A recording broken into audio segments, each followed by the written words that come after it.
আসসালামু আলাইকুম। স্পোর্টস এর পক্ষ থেকে সবাইকে শুভেচ্ছা জানিয়ে শুরু করতেছি।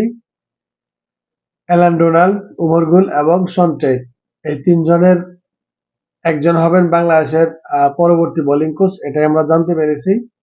সো এখন পর্যন্ত আমাদের কাছে যে খবরটা আছে, সো তাতে অ্যালান ডোনাল্ড এবং উমর গুলের চাইতে শন টেটের নামটাই এগিয়ে থাকবে এবং বাংলাদেশ ক্রিকেট বোর্ডের সাথে শন টেটের একটা 2 বছরের চুক্তি হয়ে গেছে এখন পর্যন্ত আমরা যতটুকু জানতে পেরেছি।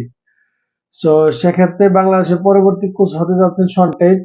শন টেট হচ্ছেন অস্ট্রেলিয়ার কিংবদন্তি ফাস্ট বোলার, যিনি গ্লেন ম্যাকগ্রা, ব্রেডলি এবং মিচেল জনসনের পরে শন টেটের নাম আসবে।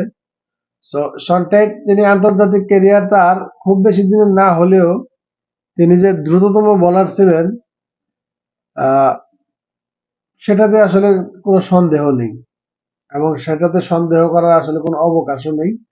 এবং শন টেটের যেই ক্যারিয়ার, খুবই সমৃদ্ধ একটা ক্যারিয়ার। তিনি টি-টোয়েন্টি স্পেশালিস্ট একজন বোলার ছিলেন। তার বলে প্রচন্ড গতি ছিল।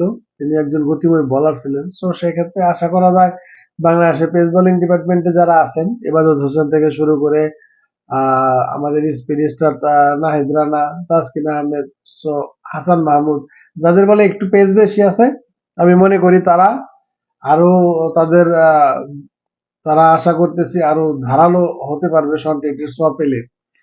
এবং সন্টেজ আর উমর গুল, এই দুইজনের মধ্যে বাংলাদেশ ক্রিকেট বোর্ডের প্রথম পছন্দ ছিল উমর গুল, যদিও সেটা শেষ পর্যন্ত উমর গুলের সাথে চুক্তি হয়নি বাংলাদেশের।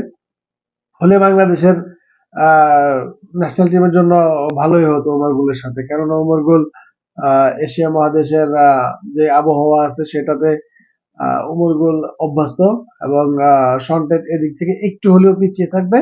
সো আশা করতেছি শন টেটের ছোঁয়ায় বাংলাদেশের পেস বোলিং ডিপার্টমেন্ট যারা আছে তারা আরো আগের চাইতে আরো প্রসিদ্ধ হবেন এবং আগের চাইতে আরো ধারালো হবেন বাংলাদেশের পেস অস্ত্রগুলা। সো সেটাই আমি আশা করতেছি। এবং পিএসএল খেলা শেষ হলে শন টেট বাংলাদেশ ন্যাশনাল টিমের সাথে যোগ দেবে, এমনটাই আমরা জানতে পেরেছি।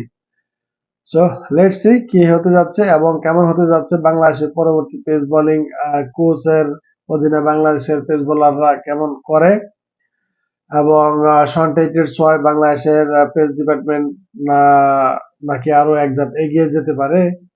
সো সেই আশাবাদ ব্যক্ত করে আজকের মতো এখানে বিদায় নিচ্ছি। সবাই ভালো থাকবেন, সুস্থ থাকবেন, নিরাপদে থাকবেন। আল্লাহ হাফেজ।